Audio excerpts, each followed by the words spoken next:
is the Bearcast, presented by Bird Culchion Ford. Bird Culchion Ford has been in Waco since 1936. Ford is the #1 selling truck in Texas, 43 years running. The Bearcast is also presented by WellMed Medical Management and USMD Health System Dallas. Here's Craig Smoke and Grayson Grundhafer. And welcome into the Bearcast on this Tuesday, July the 23rd, 2024. I'm Craig Smoke, joined as always by Grayson Grundhafer and Garrett Ross behind the scenes. And it is a Tuesday at 11:15, which means that we are live on the Baylor Athletics on Sikkim 365 YouTube page. And if you're watching it some other time after the fact, or if you're watching live, regardless of however you get us through your ears or eyes or whatever each week, we do appreciate you, and please hit that like and subscribe button on whichever platform you are indulging us on. But we have another busy week in terms of stories and things to discuss, although maybe one of the slower weeks in comparison to the last month or so, given the hot and heavy nature of recruiting, and also you had Big 12 Media Days to talk about last week, having occurred a couple of weeks ago in Vegas. But we will unpack what is out there, which includes another commit for Baylor football that we will start off with. But first things first, Grayson, how are we doing, man? Getting through the slog of summer, nearly to August at this point, which is kind of crazy, but I guess that's how it works. Yeah, definitely. I mean, this was a good week, another really entertaining week for me covering recruiting, specifically. It's been quite the ride, I would say, that Baylor's been on. And obviously, Dave Aranda, since Big 12 Media Days, has spoken multiple times through the Texas tour and now with the Texas High School Football Association as well. So getting to hear him talk about football, talk about recruiting, it's kind of amplified everything as we get closer to August when, real football is going to be here. We're going to actually be able to see some things, because right now it's just, workouts and football school and things like that. It's just a little bit different than what we're going to see coming up in fall camp when they put the pads on. Yeah, getting very close, about 2 weeks or so away, I guess, from actually from fall camp starting up. From fall camp starting up. So believe it or not, it is here. The start of the 2025 season, even though the seeds have been planted for a while now. And let's go ahead and start off with the big news of the week, which was another commit for the class of 2025, which is now grown in size to 17 total commits ever since Ashton Jones kicked off the class nearly a year ago. Getting close. I mean, we're still a few months away, but last December is when this ball got rolling with Ashton Jones, wide receiver out of Pearland. And then it was, some slow trickle of a handful of commits there in the first 2-3 months of the year. And that continued on just sort of once or twice a month for the first few months of the year. And then here in June and July, it's exploded. That's when recruiting's its hottest and heaviest outside of like the signing day stretch. And Baylor has been as active as any team in the country, it feels like, at least in terms of commit after commit after commit. And the latest, one of the biggest, another 4-star in the lineup now, is North Richland Hills linebacker Michael Turner committed to Baylor just a couple of days ago, and or actually I guess almost nearly a week ago now at this point. 5 days ago is when he committed. Mm-hmm. But the running back out of Richland High School in North Richland Hills, Texas, had offers from the Arizona schools, from the Florida Gators, from Kansas and Oklahoma State and Texas Tech and Utah and Washington and a bunch of others as well.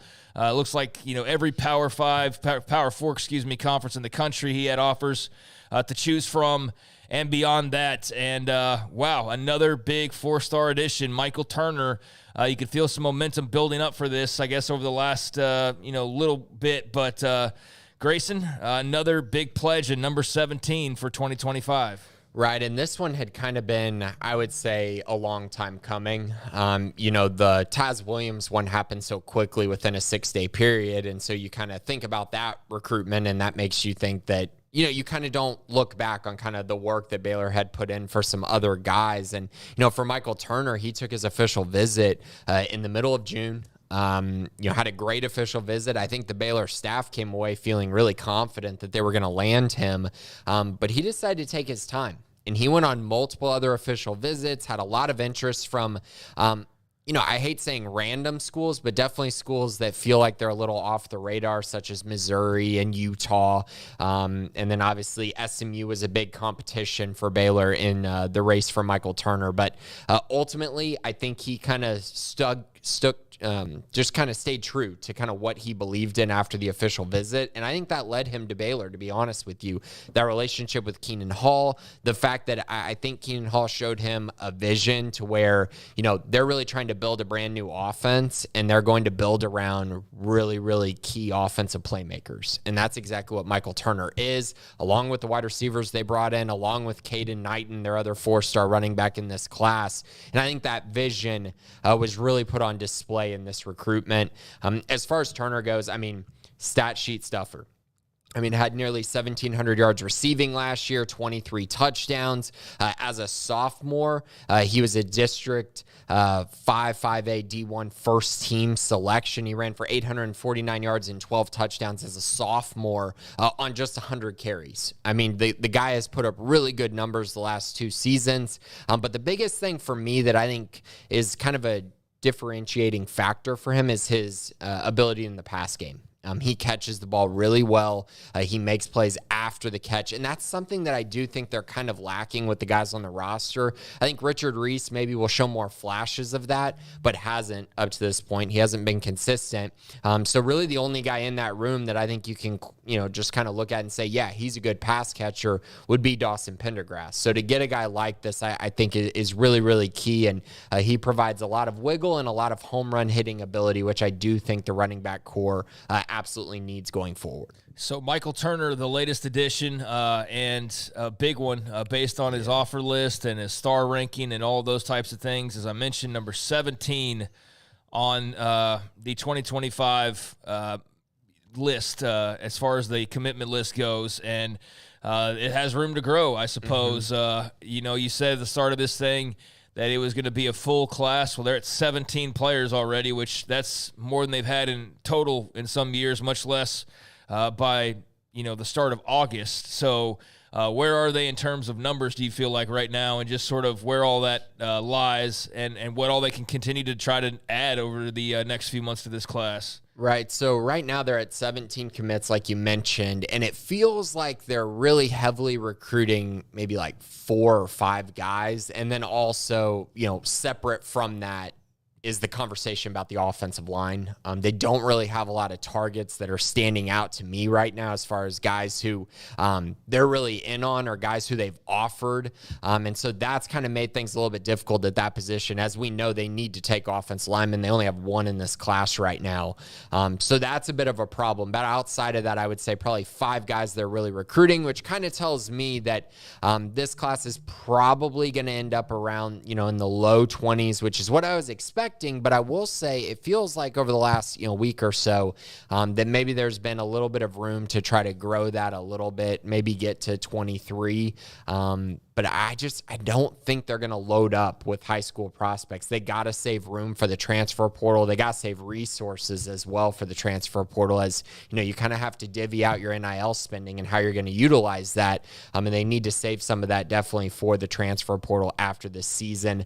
But they're in a great position. They're number 31 according to On3. They're number 29 according to 247. So they're doing a great job. They're in a great position to have a top 30 class, which is elite for a Baylor football recruiting class. And Michael Turner is a big part of that, as he's the number 82 prospect in the nation, according to On3. He'd be a top 10 all-time recruit in Baylor history, or he is a top 10 all-time recruit in Baylor history. He actually leapfrogged Kamarian Morgan as well. So both those guys are top 10 all-time. It's pretty eye-popping when you see 2 guys like that in this class. Taz Williams, I think, is like a top 15, top 20 all-time as well. So you're seeing, again, kind of the high-end guys. They're able to go out and land them, and that's been something that I think has been missing a little bit recently.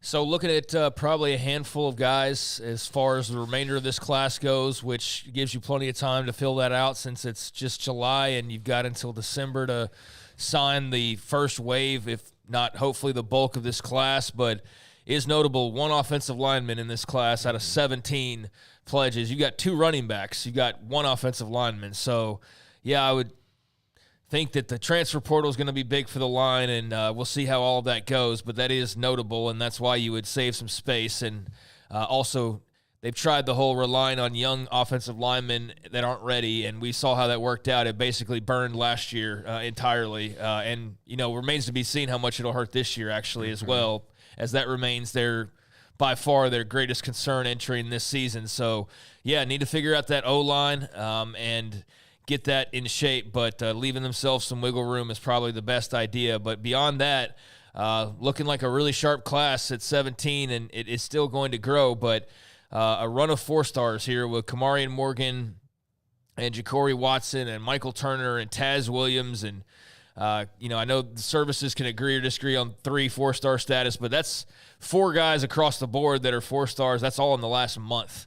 So that's completely changed the entire look of their 2025 class. It absolutely has, and that's what's led to so many of the comments about, NIL and the factor that it's had on recruiting and, how Baylor's trending, and then also the questions of, does this alone save Dave Aranda's job, which I think the answer is no. They still got to go out and win games. I think Dave Aranda's been very honest about that, but I do think this kind of positive momentum and kind of the things we heard at Big 12 Media Days, I think all of that, when you kind of add that up, you're kind of seeing a program that feels like they're trending up. Now, trending up from 3-9 is not really difficult, but I do think that you're seeing some positive momentum, which is always great to see heading into fall camp. They need a big turnaround, and they're going to need kind of this positive swing and this high upswing if they're going to get through this season successfully and then build on it next offseason.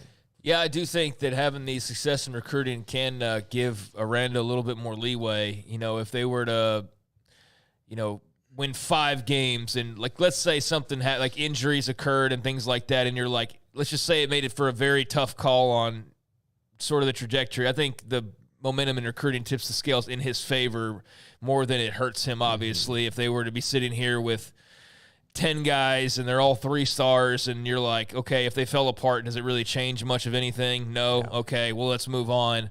Whereas if it's even a close call and you're going, all right, well, is the future brighter with or without him? And you're sitting here looking at a top 25 to 30 class with multiple 4-stars, you're going, well, maybe another year just to get this class signed and see what they can do with it. Right. So I think that part of it is all obviously huge for Aranda as well.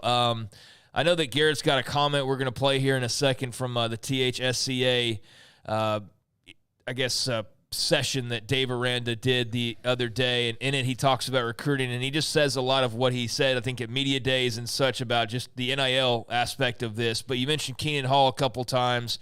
I know that the coaches want the credit too, and he's certainly received a lot of credit for a guy who's not even been around for a year yet. But Aranda did mention him. He mentioned Jamar Chaney as well as somebody who's provided a boost. But where would this class be right now without NIL being number one? Because that seals the deal. I mean, he's even said as much of we've had great recruiters, we've had guys you can talk them in, got guys ready to sign, and it comes down to it. And what's the deciding factor? It's NIL, and so that's why NIL remains the main factor in why they are where they are versus where they have been. But where would they be without a Keenan Hall as well? Or, some combination of him and Chaney and whoever else you want to throw into that mix? Well, I mean, I would say right now, if you kind of look at their 4-star guys, they have 5 of them. And I would say that Keenan Hall played the biggest role in 4 of the 5. And that being Michael Turner, Caden Knighton, Kamarian Morgan, and Taz Williams. The 4 of them, I mean, I would say he had the best relationship with all 4 of them. I would say that a big part of their interest in Baylor was because of him. With Turner and Knighton, he will be their position coach at Baylor, so he's clearly the lead recruiter there. Just the connections that he formed during his time at SMU, he transferred those to Baylor and was able to utilize that to get guys to have interest in Baylor, trust him, and then eventually seal the deal with them. So, I mean, when you talk about 4 of the 5 4-stars, I would call him the lead recruiter for. I would say that's a huge deal. And that's what he's brought to the table. That's what I think, was planning on doing. That's what Dave Aranda wanted out of the running back coach that he hired. He needed a guy that was an elite recruiter, and that's exactly what Keenan Hall has been for them. It's been terrific to watch. He's been phenomenal. Obviously, NIL has been kind of the thing that has backed him and allowed him to secure these wins. But at the end of the day, these recruits trust him. They believe in him. And when he tells them something like, hey, Baylor's going to be good, Baylor's going to, rise to the top, Baylor's going to have a better year this year, they really, really trust that. And I think that's been one of the biggest things to watch. So, yeah, he's been massive. Dallas Baker's done good, too. Obviously, he had to do well because their wide receiver room is about to be – there's going to be a huge shakeup there, and he's got to do really well in the transfer portal and in high school recruiting. He's done that. He's been able to utilize, the playing time, pitch, because obviously they have a lot of room opening up. So these young guys are going to get an opportunity to play early. So, yeah, those two guys have done awesome. Keenan Hall's been an absolute ace recruiter so far during his time at Baylor. So things going pretty well in the recruiting trail as the Bears are loading up, and now, again, at 17 with the commitment of Michael Turner, running back out of Richland High School in North Richland Hills up there in the DFW area. So now where does attention turn in terms of 2025 and just what they've got cooking? Because it's been a run, man. It's not something that you can really sustain for – I wouldn't think too much longer, because you've had like an entire month of week after week landing a 4-star. So sort of where are they now? As you mentioned, they've got a handful, give or take, of spots left. They've got their running backs. They've got a quarterback. They've got a bunch of receivers. I mean, where is this 2025 class now? So the two decisions that are, really kind of outstanding that we've been, kind of waiting on for a while now are Jaden Sanders, the cornerback out of Kilgore, and Stevie Amar, the tight end out of Oaks Christian in California. Those two guys took official visits to Baylor, just haven't made decisions yet. So that's kind of been the waiting game there. Jaden Sanders, I think, is going to take a visit to Michigan this weekend and then make his decision pretty quickly after that. That's going to be a tough one, I think, for them to win, just because, he waited so long to take this trip to Michigan, and then he's going to make a decision right after that. That could prove to be too much, but I would also say that I think Baylor's done an amazing job in his recruitment. And we've seen what they've done with NIL, and we've seen how they've kind of been able to land some of these high-profile guys. And he's another 4-star that I know they'd like to add. So the question is, how much do they push to land him? And kind of how does that battle, play out over the next week? We'll see on that. Baylor's in it, but obviously Michigan and TCU is a threat as well, which is where his dad played. I think the interesting thing there is his dad played when Gary Patterson was the head coach at TCU. Gary Patterson is obviously at Baylor now, so something a little bit kind of an interesting dynamic there. Stevie Amar, of course, played with Nate Bennett, who was the 2024 quarterback that Baylor took last year. He's obviously currently on the roster, so they know each other well. He's cousins with Jonah Burton, so a relationship there. And now it's just kind of about, can Baylor seal the deal there, or are schools like Boston College or Cal going to win out? Another kind of interesting battle that I'll be kind of waiting on. Outside of that, they're planning on going after guys who are flip targets. They have a couple targets specifically in mind that they've been recruiting pretty hard who are committed elsewhere. So that's going to be something I'd say interesting to watch. And then the offensive line is the area that I know everyone's talking about. I continue to talk about it because frankly, they're in a tough spot right now. In regards to that, one thing I will say about the offensive line, they have 3 seniors graduating this year, and then they have 9 underclassmen.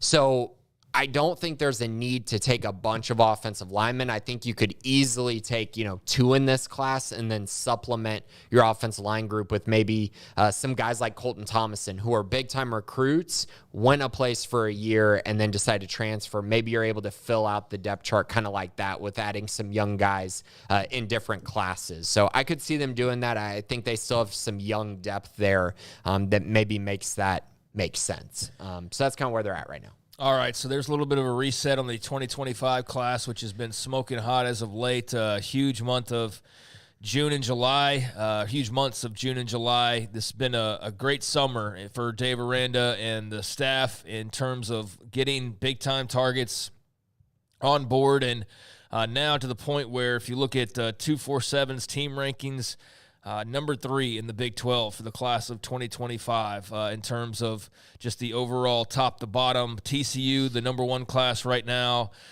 They've got 21 players, 4 4-stars. UCF having a pretty nice little run, 19 and 4, and then there's Baylor with 17 commits and 5 4-stars. So actually have one more than the other two, but they have a couple to 4 less commits, which, as we know, that weird weighting scale, like more means better, even though that's not really how it's supposed to work. And it just depends on what column you look at, really, and what site and all that. But you do benefit from having more, but they've got the nice combination of having a lot and also having some highly rated guys. So that's a good combination to have them sitting at number 3 currently, at least from one outlet. It's been a run, as I've mentioned a couple times now, and Dave Aranda was at the Texas High School Coaches Association meetings that have been ongoing as an annual routine every summer. All the head coaches from around the college ranks in the state of Texas and all the high school coaches all get together and have clinics and, sessions and talk ball and do all that stuff. Make work connections and look for jobs and do all of those types of things. It's a big to-do, a very big to-do, that we do it bigger here in the state of Texas than I would imagine any other high school coaches association does. But he had his own little panel. It was cool to see. They had like all of the Texas college coaches that were up on the stage at one point in time for like a little photo op. And so you saw like Willie Fritz and Joey McGuire and Dave Aranda, and Jeff Traylor and like Steve Sarkisian and everybody in Texas was there. And a lot of different media sessions or stage time, and Dave Aranda had his and went about 20 minutes or so. I know the interview's up on the website in full, or the session is up on the website in full. But here was one quote that was pretty good and pretty interesting from the head man himself, Dave Aranda, down at the THSCA clinic, talking about their recent recruiting success, Keenan Hall, and a bit more. Bryce Cherry, Waco Trip. Dave, what has Keenan Hall meant to your program, and especially with maybe some of the recruiting victories that you've gotten lately in the DFW area? Keenan's been great. Keenan's brings a lot of energy and enthusiasm, and I think he brings a really strong work ethic. I think he wants to win. He gets in battles and wants to close and finish the battles. I think when I think of Keenan and his work, I think of Dallas, Baker, getting in fights, recruiting battles and winning his, and then I think of Jamar Chaney, picking battles, trying to win, and I just think all of it. The ability to pick some of these fights that we're picking, and in terms of recruits and hey, we want to win this thing, all to me ties back to we have the ability to close it out now, where in the past we didn't, and so it's while I'm way excited and happy about the direction it's going now, in the past we'd be battling and fighting and continually not be able to finish, and so now to be able to have the ability to close it out and win some of these big recruiting battles is because we have that the NIL money that can back us up, and so I think we've all benefited from that. Keenan has as well. Carter Yates with Dave Campbell's Texas Football. Dave, going off that recruiting piece, there are now 2 Texas universities in the SEC and another school in Oklahoma that primarily recruit Texas. How do the Big 12 schools like yourself compete with them? Yeah, I think we've got to be able to establish your brand, establish your own identity, and I think you got to have success playing. I think, you look at SMU and what they've been doing here this past year or so and the success they had and the recruiting that they've been doing. You can look all throughout the TCU and the success that they've had and the recruiting they've been doing. And so I think you have to win, and then you have to have the resources to go out and build your brand and find kids that match you. And I think that it really matters it it matters first with winning. I think without winning, it's all kind of an empty deal, because the kids are going to want to know, especially with the playoff, that you can make the playoff, that you can be competitive in the playoff, right? And then when you're right now with Baylor, we've kind of got chip on your shoulder. We're kind of the outsider type thing going, which is cool to see, but that has to be validated come the season on the field. And so I think you know who you are, you have the resources to recruit to who you are, and you go out and win. I think those things have to happen. So there's Dave Aranda talking with the Texas High School Coaches Association during their annual get-together, and I'm sure there was a lot of folks that enjoyed getting to hear him talk ball and hear him break down different things. But there he's breaking down a little bit of their recruiting success, so just something a little bit different and something cool to hear him talk about, because it's talking about some success that they're having. But he mentions Keenan Hall, he mentions the NIL piece, and still a lot of work to do, but there's him shedding a little bit of light on where they are right now. It's huge. I mean, everything that he says, it continues to be a consistent theme, and that's really the biggest thing. Since he talked to you all at Big 12 Media Days, it's been the same reoccurring theme, just NIL and how it's been the absolute game changer for them from the standpoint of finishing out recruitments, right? That he talks about not being able to win recruiting battles, not being able to consistently do it. And the reason for it was because they didn't have that piece of the puzzle. And that piece of the puzzle matters. I will stand by this. I'll continue to say this. Baylor's doing a great job with NIL. This does not mean that Baylor is throwing bags around and just absolutely just outbidding Ohio State or, Penn State or whatnot. Like, that's not happening consistently. But what is happening is Baylor is giving themselves an opportunity to be competitive with every big-time recruitment they're in on. And that's the biggest thing, because when you combine the relationships that they're able to build with the NIL piece being competitive, now you really get a recruit's attention. That's what they've been able to do, and that's been really the biggest change for them this offseason, from the transfer portal all the way through till now, where we're seeing it at the high school ranks too. Obviously, the coaches are doing a great job with Keenan Hall, Dallas Baker. He mentioned Jamar Chaney, which I think is an interesting one and one to keep an eye on going forward, because currently they only have one commit at the linebacker position in Trent Spence, but he talked about him picking battles. So read into that what you will, but Jamar Chaney obviously is one that he mentioned as far as picking battles. And so we'll see how that kind of plays out going forward as well. And something that Garrett and I talked about too, that he mentioned, the winning aspect kind of at the end. You got to be able to win football games. You can't just sell vision for years and years. You can have a 3-9 season and then sell a vision of where you're going to and how you start all these young guys and how you're building towards something. But eventually you got to get wins. And that's what has to happen this year. And that's what's going to happen if they're going to build on kind of where they're at right now with this momentum in recruiting and NIL.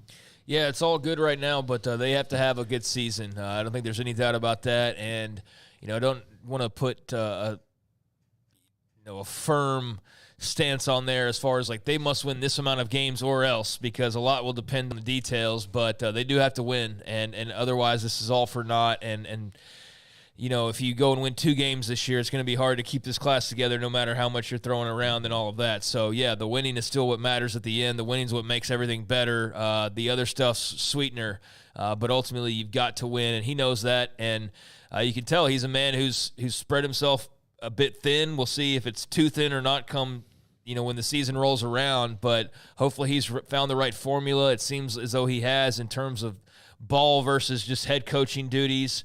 That's been a major topic this offseason, figuring out the NIL piece. We've obviously spent a great deal of time talking about their successes here as of late, as the NIL piece has found its footing, and they've found their footing as a staff, and just incorporating all of that together into their entire sales package. Things are going good, but again, it all goes back to winning at the end of the day. So that's what awaits them here starting in about a month and a half, or a month and 5 weeks or so, I guess, is about where we are now at this point, about 5 weeks or so. So not even a month and a half. But there you have it. Dave Aranda at Texas High School Coaches Association annual festivities. And you mentioned the class and sort of where we are with that and what they're eyeing, but another junior day on the horizon. Is that right? Yeah, junior day this weekend. So obviously we're seeing a lot of momentum in the 2025 class right now, but maybe we'll get to see a little bit more momentum get picked up in the 2026 class. Currently one commit in that class, and surprise, surprise, it's a running back out of South Lake Carroll, Davis Penn. So once again, another recruiting win for Keenan Hall. Penn is like a high 3-star right now, but I mean, when you look at that guy's numbers in 6A football, I think it's pretty safe to say he's likely going to be a 4-star prospect very soon. So yeah, they're off to a good start, but they're trying to build on that. And they got some guys coming in that I think kind of continue to build on the momentum of, hey, we're going to get in on some top recruitments. And I think that's kind of the biggest thing, right? You get these guys to visit, and then you try to win some of these battles as time progresses. I feel like they've always done a pretty good job of that, of getting high-end guys on campus. It's been more so about closing the deal. So I expect this weekend they're going to have probably like 20-some guys on campus, and probably, a handful, maybe even more than that, of 4-star guys. So they're in a pretty good position right now. From what I can tell, a few linebackers. They got a quarterback who will be visiting this weekend. Hawkins Polly's brother, Ford Polly, will be visiting as well. He's a really good offensive line prospect in the class. And then a couple other, 4-star type guys like Peyton Porter out of Melissa, and Cy Springs athlete, cornerback Paris Melvin, cornerback, wide receiver. He can kind of do a lot of things, but multiple guys who are really, really good prospects, and guys who I think would be a big impact and a nice lift to the class early on. So the class of 2026 is on the clock as well, although 2025 is where a lot of the focus still lies. You are 17 deep and looking at your last few spots, so now it's time to start, drumming up interest for the 2026 class, as recruiting never truly stops. If you needed any evidence of that, then look no further than junior days and the start to look forward this weekend. But, one commit for the class of 26. We'll see how quickly that starts to fill up as well. But football-wise, that's sort of where we are. The commit of Michael Turner, Dave Aranda with the THSCA, and just recruiting at this point, although here in about a week's time, we'll start to see fall practices opening up and get ready to count down to Tarleton State and some actual football, which will be a nice change of pace. And obviously what I think most people look forward to more than anything is the actual games, although I wonder sometimes the off-the-field's so noisy and interesting in its own right, whether it's recruiting or realignment. But, the actual football itself, the thing that will actually determine Dave Aranda's job status moving forward, that is right around the corner. Meanwhile, I saw a couple cool videos on Baylor's social media, and don't have anything to throw up for you in terms of those videos. You can find them pretty easily, just the Baylor Athletics, I think, account, and certainly the basketball accounts. But the Foster Pavilion starting to fully, flap its wings, as it was kind of a situation where they were still very much under construction as the season was ongoing, and not all the way 100% finished, but now getting there here in the summer, and to the point where they didn't have their full-blown locker rooms and workout facilities and all of that stuff set when they were playing this past season, because they wanted to get in there as quickly as possible. And there was a lot of conversation surrounding that, of should they have waited till next year, and, just what was that experience like not having the full meal deal? Well, now they're getting there, and next year they will have the full meal deal, locker rooms, practice courts, everything, all the paint finished and dried and all that good stuff. And some videos emerging from that and pictures emerging from that. I saw a little clip of Jeremy Roach, who's obviously accustomed to pretty nice things, having been at Duke the past few years. He had a pretty positive response to the unveiling of the portion that they saw. And just cool to see that the facilities are getting rounded out and getting to where they meant them to be and where they wanted them to be, and to see the reactions of players whenever they see new stuff is always pretty cool. And it looks like, based on what we have seen so far, that both the men's and women's team are, even though there's been drawings and everything, still just blown away by what they saw actually in person. And very excited about what's to come for both basketball programs with these facilities now in their arsenal as well. It looks awesome. I mean, all the pictures that they've posted today especially, and like you said, the reactions are awesome. They got pictures of the lockers and the weight room, which looks very state-of-the-art. I think I heard that they're going to post a video tomorrow, so I assume that video will be kind of more in-depth picture, just kind of clips of what it looks like actually, because these pictures are more of the players just being there. One nugget that I think is interesting is VJ Edgecombe was in the picture, so nice to see that he's made it to Waco after spending all that time obviously playing for the Bahamas, trying to qualify for the Olympics and almost getting there as a full-time starter at 19 years old for the international team, which is crazy. That does not happen very often at all. Very, very rare. So really cool to see him in Waco. And then obviously just a lot of the other stuff that we knew was coming. We knew that it was going to be great. We knew it was going to be really cool. But I think, again, to see actual clips, actual pictures, reactions, it's a huge deal, and it's going to be a huge recruiting tool for Baylor as well going forward. That's going to be something that I think is really special. I know a lot of the football recruits have been talking about the new kind of football ops center that's going to be opening up. Should be very soon when that's open. And kids keep referring to that as, I'm going to come up there when that's done. I can't wait to see it. Really excited to visit when it's completed. So that's going to be a huge recruiting tool for football. And this is going to be like that for basketball. Like they really need any more recruiting tools for basketball right now, but still nice to see. Yeah, they're doing pretty well, even without the bells and whistles, but now they've got those bells and whistles, and based on the looks and the pictures that we've seen so far, big-time players that are already on the roster are pretty blown away by what they're seeing, and so that should bode well for future big fish they go and try to land. It's just another thing that Scott Drew and Nikki Collin can use as far as selling their program. And so, yeah, it's been cool to see some of the early glimpses and first looks into the close to finished Foster Pavilion, with basketball getting all of its proper digs, locker rooms, and all of that, weight room set up properly. And, yeah, there's the football side of things as well. Haven't heard much about that lately. But if it was on track, which I would assume it is, it's about any time now we're going to see that start to open up and see the football move in, and that ought to be a big game changer as well. That's been a long time coming and actually quite overdue for this program, because a lot of others have already had something like that, their own separate football facility. Texas Tech's got their big grand connecting project going on. And there's been various other updates, but for Baylor, they've been sharing basically football with, the Simpson Center and all of that for quite a while now. So this is a game changer for football to have their own real true space to their own and have it all updated and all the bells and whistles as well. So very much looking forward to seeing the first glimpses into that too. And so, yeah, it's a big year in terms of facility upgrades for Baylor Athletics for sure. It definitely is. It's massive. I mean, just a massive turning point for the football program, like you said. Basketball, I think since they got to play in the arena last year, you kind of just were like, oh, it's already there.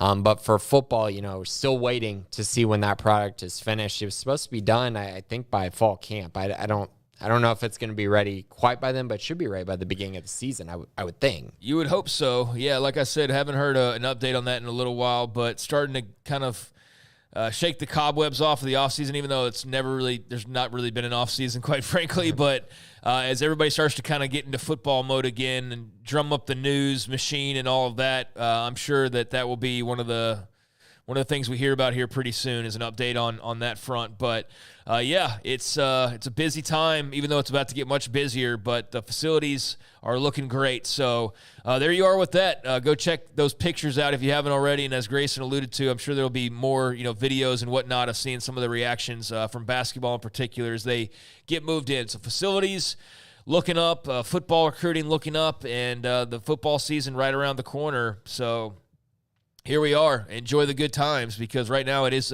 pretty good. Meanwhile, we got the mailbag to get into. Man, I was hoping to be able to hold that for like 5 more seconds, but alas. So we got the mailbag and a bunch of questions to get into this week. And let's start off with Mikey. Thanks for all the amazing recruiting coverage to get us through the offseason and rebuild some hope in my heart. Couple of questions. Will all these major skill commits make Adam Schobel question his flip? If not, any way to entice a different big-name quarterback? Or is Edward Griffin still their guy? Right. I think the ship has sailed on Adam Schobel at this point. I just don't think that they're going to try to get back in on that. I think that has passed. That time has passed at this moment. And I think they like where they're at with Edward Griffin. I mean, they went out, found him, offered him, and he committed right after. I think he's their guy, and I don't see them, pushing him out of the class to add a different quarterback. I don't think that's a good way to handle that. I don't think that would be smart. I think Edward Griffin is going to show a lot of people that he's a really, really good player. And I think it's really tough with him because I know his ranking isn't very high, but the numbers that he put up at Capel last year are that of more of a high 3-star, 4-star type guy. And so I do believe his ranking will adjust some going into his senior year and by the midpoint. Any word on Josh White and Jordan Jenkins offseason? Realistic for them to push for starting roles or significant playing time, or has the coaching staff mostly moved on from them at this point and just consider them depth pieces? Well, Josh White's going to play a huge role on special teams, and he'll be a backup linebacker, but I don't see any more than that for him. I think we've kind of seen, who he is, what he can do, what he can't do, and so that's kind of my expectation for him. I don't see it for Jordan Jenkins. I think they have too many really good running backs ahead of him on the depth chart, and I don't see any path for him to having significant role on this team. Yeah, it's, there's always the chance, I guess, we get into the season, he ends up playing more than expected or something for whatever reason. But beyond that, just looking at the roster, the depth chart, and just sort of what we know, it's, where's the snaps coming to make it worth his while and their while, and especially you start to see there's already 3 running back commits that are lined up behind him, from 25 having 2 to 26 having somebody locked in as well, and they're clearly, they're setting themselves up for more and more running backs, and you don't just have a bell cow like him anyways, but he's starting to get lost in the shuffle is my point.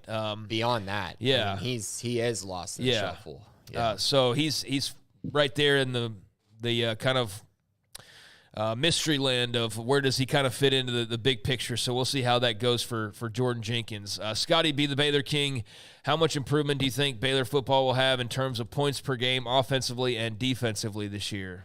Yeah, I think there is going to be a huge shift in that because they were really poor in both of those categories a year ago. They averaged 23.1 points per game, which was 101st in the country. I think they're going to average around 30 a game.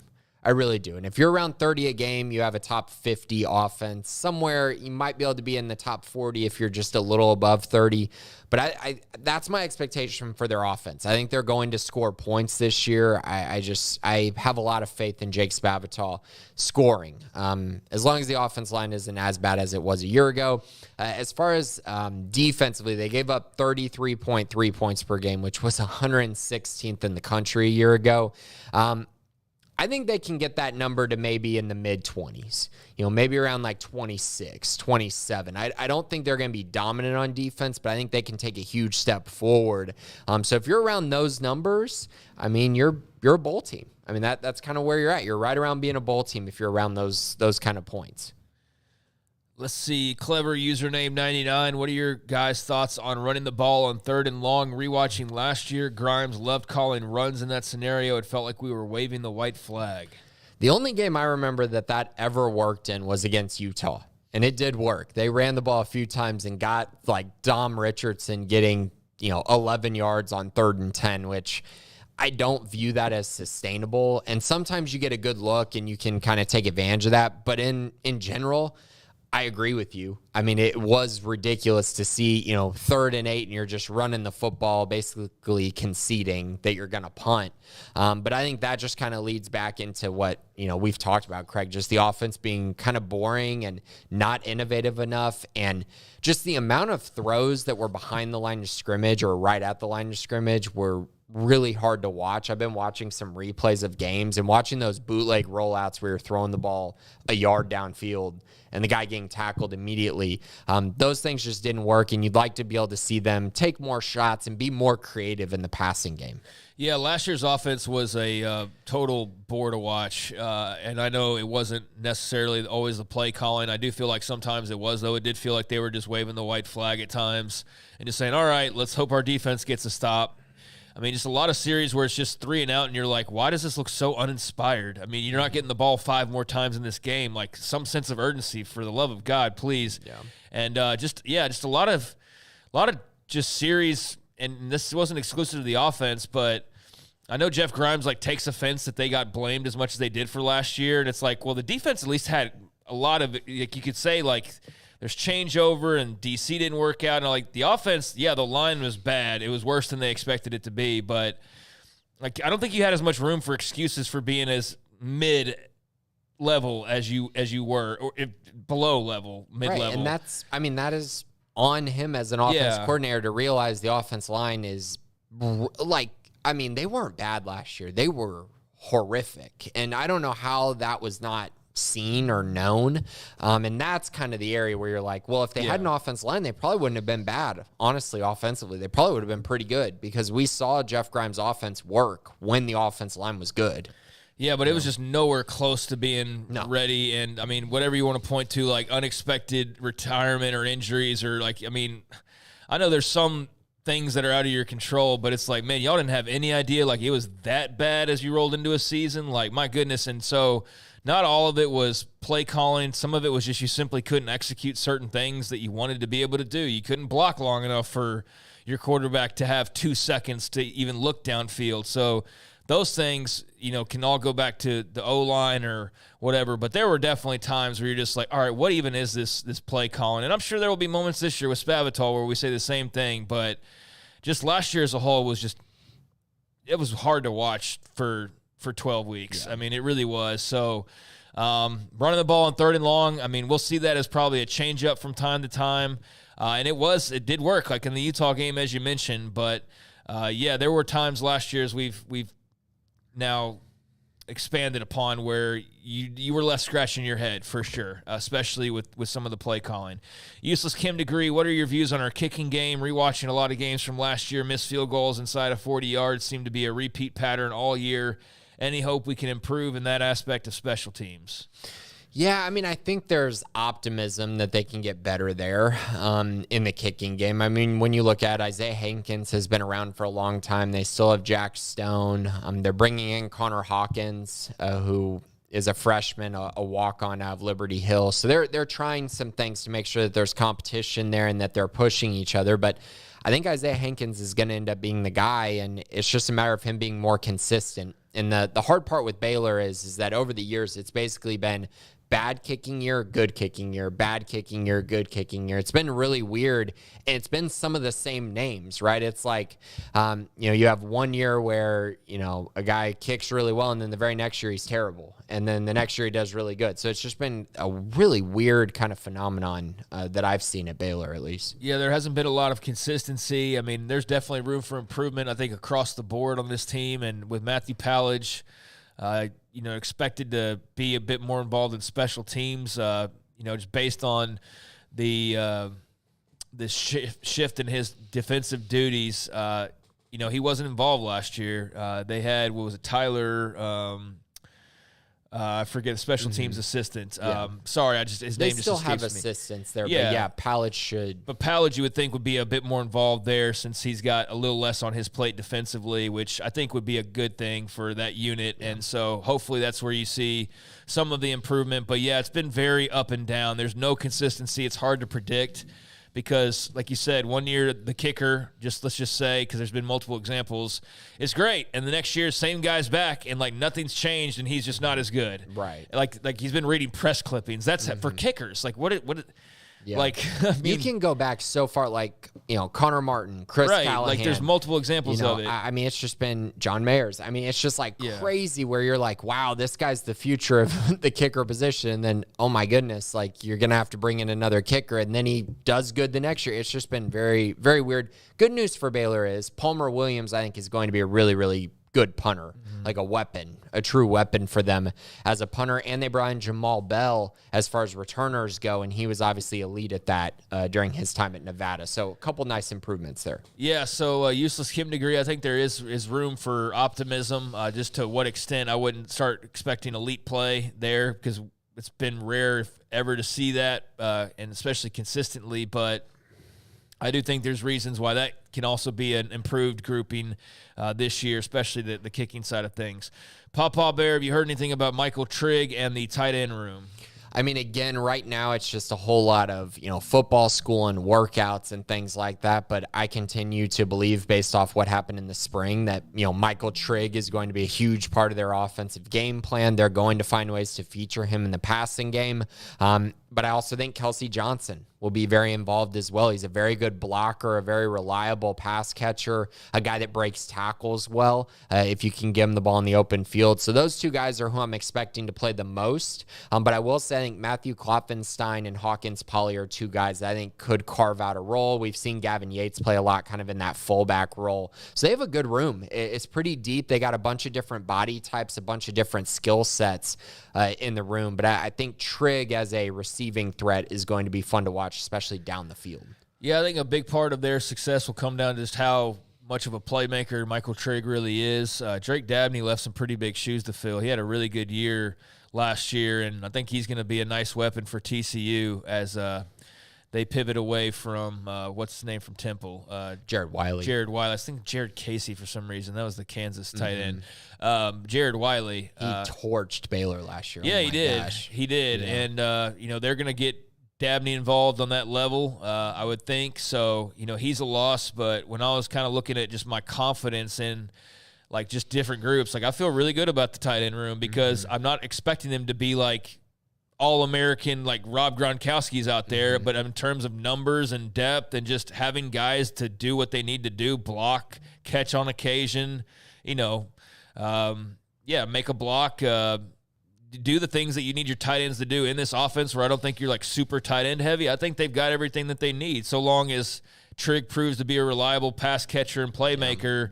I don't know really where they're wanting other than just like, you'd always love a Gronkowski or, Kyle Pitts or like this all elite, like super freak tight end, but that's like very rare. So based on, just the averages and what they have, I think you got everything you need in tight end at tight end right now. Yeah, Trigg fits that mold, though, of a guy that you could actually play outside. And when you look at Baylor's wide receiver depth chart, I think they're going to play him outside some because, right now it's Keatron Jackson, Hal Presley, and then Josh Cameron, and that's pretty much it. I mean, Micah Gifford is a young guy still, so I think you're going to see Trigg move around a lot. I think he's going to be a phenomenal weapon because he is kind of in that mold of a Kyle Pitts. Not saying he is Kyle Pitts, but he's built in that mold as far as being a big, athletic, rangy tight end who can make plays in the red zone as well. So it'd be huge if he can hit because if he does, I think it raises the ceiling of the offense. Yeah, a lot depends on if he hits or not, and then obviously a lot also depends on if the young guys just continue to improve and get better. You know, Matthew Klopfenstein and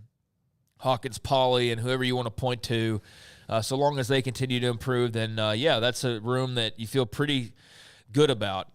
Doc Crow, who of Jeremy Evans, Carmelo Jones, or Josh White will end up with the most snaps at the end of the year? Wow. That's a great question. The addition of Ra Dilworth has kind of, crowded that room a little bit, I would say, as far as how much playing time everyone's going to get. I would say it's probably whoever is the primary backup to Matt Jones, because I think Ra is going to have to play Will primarily. And so I guess right now that would be Carmelo Jones, but I think of the three of them, I think Jeremy Evans is the best player. So it's kind of that, tug and pull of, okay, does it matter what position they're playing or the better player? And I guess I'll lean towards the better player. I'll go with Jeremy Evans getting the most snaps. I think he's a quality player who's going to be really good for Baylor in the next few years. Yeah, I don't blame you if you go Carmelo Jones either, but I think it's one of those two guys versus Josh White. Just in terms of, I think, impact and amount of usage and all those types of things. So I know there's a huge host for Josh White coming over from LSU, but I think right now you're looking at him just to be a sturdy backup and play good special teams and, just be there for whatever they need. But I don't think, whereas the other two maybe still have some more breakout potential, I don't know that his is really there at this point in terms of seeing much more of a ceiling than we already have. Right. I mean, if he wins the backup job at Mike, we could be changing our tune on that. But I do kind of agree with you. Just what we've seen, it just hasn't quite been good enough. Whereas these younger guys, it's like, well, they could make the jump. Right. So that's kind of what it comes down to. Does Colton Thomason start any games throughout the season? Absolutely. I think there's a chance he's starting. the first game of the year.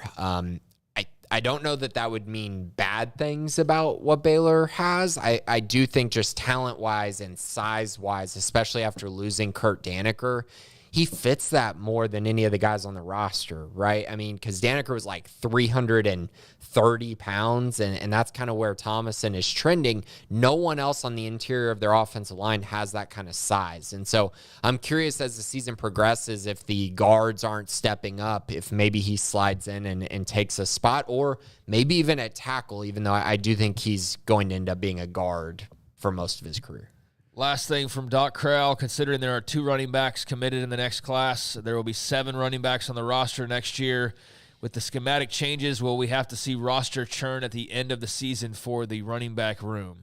Yeah, they're going to have some roster churn in that room because you're bringing back Richard Reese, Dawson Pendergrass, Jordan Jenkins, Joseph Dodds, Bryson Washington. You're bringing in some of these guys we've not seen or barely seen at all. You're bringing in Michael Turner. You're bringing in Caden Knighton. So, yeah, there's going to have to be some churn. But I do think in general, like, let's say you return 4 of those guys, and then you end up with 6 running backs. I don't think that's the worst. I think that's pretty typical, I would say. Yeah.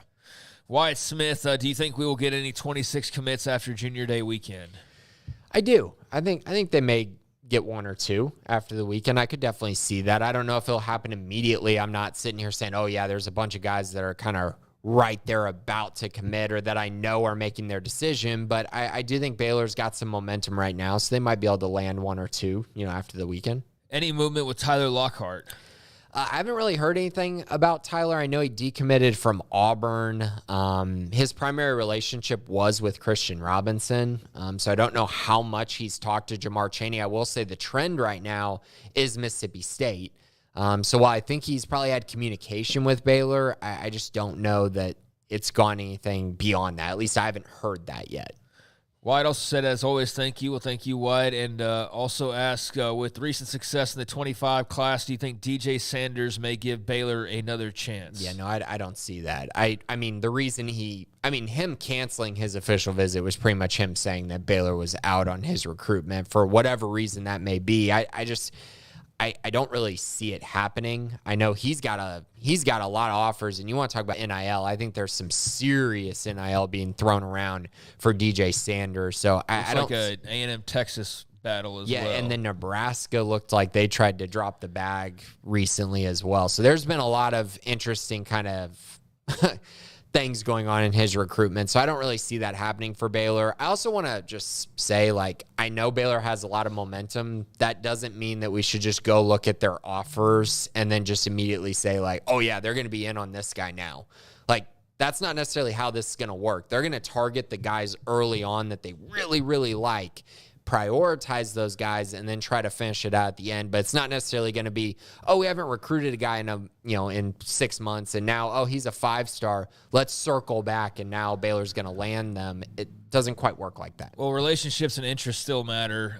The money's more of the finishing touch and keep you in the game, and then maybe decide the game for you when it comes down to the wire of, we can match that or we can beat that or whatever, but you need to look at the foundation of the recruitments and see, is there a real relationship there? Is it just based purely on NIL? If it's just based purely on NIL, they're probably not going to be all that involved or all that successful, right? Mm-hmm. I mean, it's got to be relationship first, build from that, and then, hey, if we need to go get this done to finish this out, then we'll go line up our NIL stuff and make sure that it works for you. All right, let's see here. Billy 21, do the Bears have any high school O-linemen or D-linemen or O-line or D-line hogs on the radar? Need them in all capitals, said Billy 21. Yeah, they definitely need them, but I would say, defensive line is interesting because, they have Christopher Johnson, Kamarian Morgan, Brody Watley, and Jackson Blackwell all committed. They've kind of hit all the different, parts of the defensive line when you look at nose tackle, edge, defensive end. Like, they've really kind of hit on the defensive line, I would say. I could see them maybe adding another edge type. It seemed like they wanted another guy like that when they were trying to recruit Max Granville. So I could see them maybe circling back to that position. As far as the offensive line goes, I mean, they haven't sent out hardly any offers. So right now, Matthew Parker took an official visit. He's committed to Vanderbilt, so he's still, I think, an option if the season goes well. But outside of that, I think it might just be them trying to circle back on guys if, other programs have down seasons. But until offers go out, I mean, it's really hard to say. Maybe at camp this weekend they bring in some guys and send out an offer or something. Yeah, Vanderbilt, you're in the SEC, but like not really. Like, it's weird. Like, you go play in the SEC, and it's like, yeah, you do technically, but it's sort of like a participation ribbon more than it's like, going to play for LSU or Bama or, the usual suspects. But hey, Nashville's cool. It's not my favorite, but I can see the appeal there. And he committed to them early before he took the Baylor official visit. Yeah. But I mean, you look at Vanderbilt's schedule, and it's a great education too. Don't get me wrong. So there's reasons to go there, but in terms of football, I just don't see the appeal. Even the SEC thing, it's like, yeah, that's great. So you're the last place team every year in the SEC. That's cool. But hey, I'm not knocking him. Obviously, I just think that. That's an offer that I think you could beat out if, things work out the right way. Let's see. Bearcats, if we start out 2-0 with a win over Tarleton State in Utah, how much would that change your outlook on the season? For me, not much. I mean, that's one game. It would change it by one game. I don't think that early on the season you're really like you win that game and all of a sudden it's like, all right, Big 12 title incoming or anything like that. To go win in Salt Lake would be a really big deal. But it wouldn't drastically change my opinion. I wouldn't go from like, I think they're going to win 7 games to they're going to win 10 now. It would just mean like, hey, they might be a little bit better than I expected, but that's about where I'm stopping there. Well, I mean, the first thing is they are 100% a bowl team if they beat Utah. They're making a bowl. So, yeah, they're making a bowl if they beat Utah. The other thing I would say is, if you do beat Utah on the road, think again, that tells you can win any game on your schedule. I mean, Utah's the clear far and away favorite with Kansas State. So while I wouldn't say, okay, yeah, now they're going to win the Big 12, I will say that, that'd be a very impressive win and one that is pretty telling that Baylor has the talent to compete every single week, which is all you can hope for. And then if things bounce the right way, maybe this is a team that wins, 9 or 10 games if they're able to beat Utah.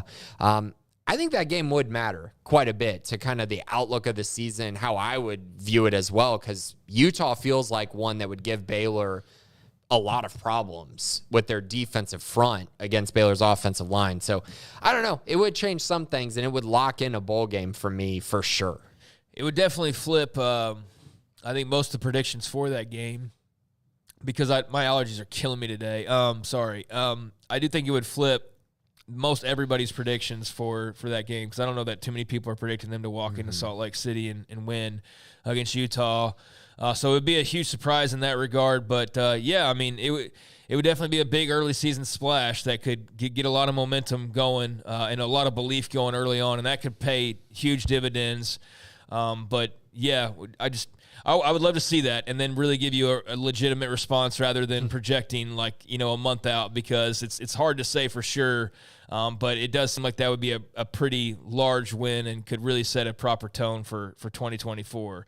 And look, you're right about the bowl game because it's dicey on whether that's going to be feasible or not. If you look at their schedule, there's no 6 guaranteed wins on that schedule. So to go and pick one off that looks like everybody's predicting it to be a loss would really do a good bit of good for you to get an early win like that. All right, Sikkim Bears 23.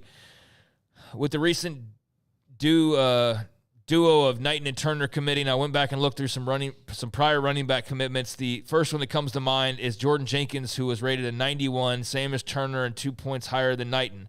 Given his high evaluation, why do you think Jenkins has not panned out to date? Do the new backs carry less risk than he did? And where do you think Joseph Dodds factors in? As I know he was a borderline 4-star guy with some SEC interest. So why has Jenkins not panned out? Let's start there. I think the problem for Jenkins is it's a couple things. He played at a small school And I think, him being the biggest, strongest, fastest guy on the field pretty much every game, obviously that helps when you're looking at numbers and stats. I would also say he's dealt with a lot of injuries, which has not been helpful. I think that has really set him back. He's had injuries, it feels like, every single year during his time at Baylor. And then outside that, I don't think he was a very good fit in the wide zone scheme. I don't think it ended up being a good fit for him. And now he's just kind of been passed up, I think. So you put all that together, and that's kind of why this has happened, I think, to Jordan Jenkins. As far as carrying less risk, I think Michael Turner carries a lot less risk. He's already a very polished running back, a guy who I think you could see play very early on in his career. I think Caden Knighton has some of this risk, but I also think Caden Knighton's speed, he has track speed. I mean, his track times are legit, so his speed is going to translate, whereas Jenkins did not, and his speed did not translate to the same level that I think Knighton's will. So I do think they carry some less risk. As far as Joseph Dodds go, I like him. I like him as a running back. I think he's going to be sneaky good for Baylor going forward. I think he can actually fit pretty well in this new inside zone scheme. It's tough because you got so many options. You got Dawson Pendergrass, you got Richard Reese, you got Bryson Washington. So how are they all going to get carries? But I think in general, Baylor has a really, really deep running back room, and I think it's just going to play itself out over the next year or so. So Sikkim Bears 23, appreciate your questions, and hopefully that answers what you were looking for. And we'll wrap it up here with Cooter BU. Great stuff regarding O-line recruiting and having just one commit in this class. How much is it about our struggles to land guys versus just taking more of a we are better off using the portal for O-lineman philosophy? I'm actually fine with focusing our O-line efforts in the portal. Stay old, developed, and proven is how I see it. What are your thoughts on that line of thinking? Perhaps there's a little of both philosophy and failure, being that we have had some decommitments. So I think for this year, it feels like that might be the philosophy, but the reason for that is obviously the 3 offensive line coaches in the last 7 months, 8 months now as we're getting closer to August, but that just did not help. It set them back. It led to decommitments. It led to, Mason Miller not having the same kind of relationships that Eric Mateos had, because Eric Mateos had a long time to kind of form those. So it set them back. So I think that's where this year I do think the transfer portal will have to be used heavily. I think they could take some young guys in the transfer portal, though, as well as some older guys to start for you next year, but some young guys that you get to develop. I do think you have to be able to develop guys. Like, you got to be able to recruit high school guys and then develop them. But I think in general, they've done a nice job of continuing to stay young while also having older veteran starters. And now they're just trying to find a mesh point for that as some of these young guys grow up and turn to upperclassmen. So, Cooter, appreciate the question there. Hopefully that answers what you were looking for as well. And, a very big year for the offensive line, and hopefully they can get some momentum building up there. But be curious to just kind of see their overall approach, especially when you look at this 2025 class, and as good as it looks, there's one offensive lineman in that class, and there's a lot of just questions about how they go about their approach. But not having any consistency there as far as, coaching the last couple of years, or last year has thrown the whole offseason, I think, for kind of a bit of a whirlwind. That combined with losing and just uncertainty and all that adds up to some questions, I think, up front. So I appreciate y'all's questions this week. Everybody that was a part of the mailbag, everybody watching, everybody listening. Before we get out of here, Grayson, anything to leave everybody with? No, just be sure to check out the premium side. And obviously, we got a lot of recruiting content, a lot of football content coming up. We're going to have tons of insider notes, tons of, videos and pictures. Craig, I know you'll be at practices as well. I'll be out there. And so a lot to look forward to. This is one of the most fun times of the year, I would say. So be sure to check out Sikkim 365 Premium. And then, of course, 365 Sports Radio, 3 to 6, Monday through Friday. Yes, please hit that like and subscribe button before you leave us today, or wherever platform you're on, especially Baylor Athletics on Sikkim 365, the YouTube page. And, each afternoon, 365 Sports, heading towards 55,000 on the I guess, the subscription side of things. So excited to see that keep building as well.